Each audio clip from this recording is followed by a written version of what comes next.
Well, the British government says it's following standard procedure by delaying the publishing of a report on alleged Russian meddling in UK democratic processes.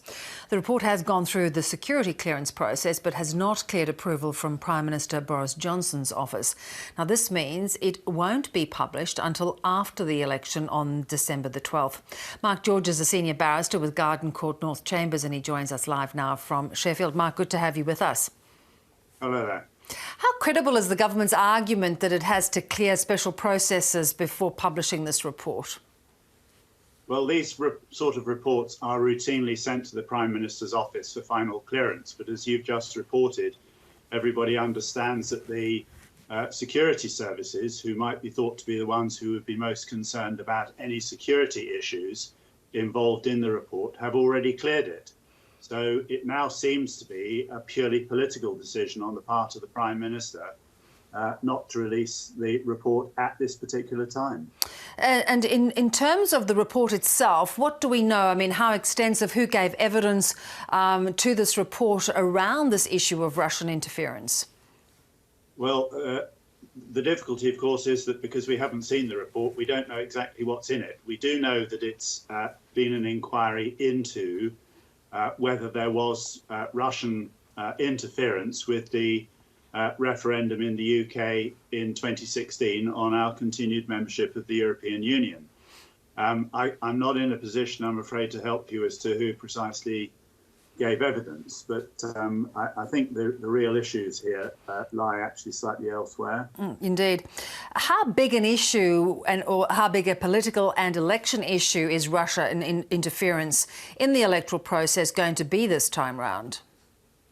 Well, as you know, the result of the referendum in 2016 was pretty close, 52 to 48%, which represents about 1 million or so votes.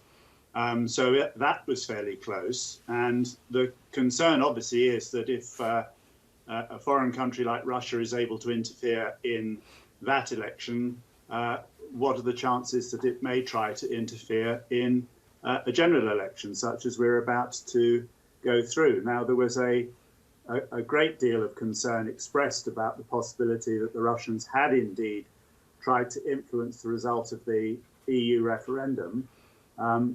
And accordingly, there's a lot of concern that that may transfer over into this election, which, as you may already have gathered, is likely to be pretty divisive, could turn on a very close vote again. And the idea that a foreign country is trying to interfere in this election is a matter of great concern over here. And you'd imagine then it would be politically worthwhile for the government to put any issue like that, any speculation, to rest. You would, if the report doesn't cause any political embarrassment to the current Prime Minister, you would imagine it must be in his interest to say there's nothing to see, here it is, have a look, you'll see that it doesn't make any particular findings about me. And of course, by not authorising publication, he's brought upon him precisely the suspicion that you would imagine he would like to allay. The fact that he is not allowing it to be published inevitably leads to speculation as to why. And it doesn't take very long before people are saying because the answer is because it's politically embarrassing to him. Indeed. And the committee chair, Dominic Grieve, we understand, is going to be raising it in question time potentially later today. This is not necessarily going to be heeded, though, by the government.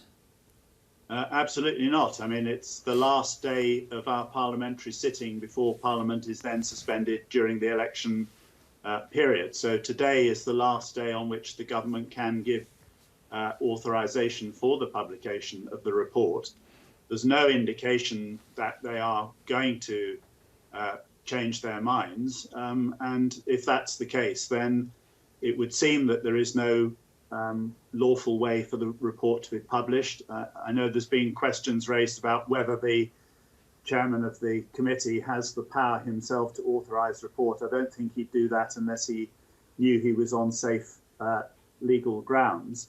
But that, of course, means that the government will then be choosing to go through the entirety of this election process for the rest of the 6-week period with this suspicion hanging over the man who wants to be Prime Minister of this country, that he has previously been in cahoots with a foreign power in relation to the 26.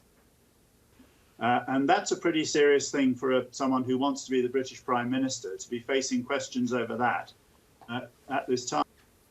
Appreciate you joining us, Mark. Thank you so much. Okay, thank you. Bye-bye now.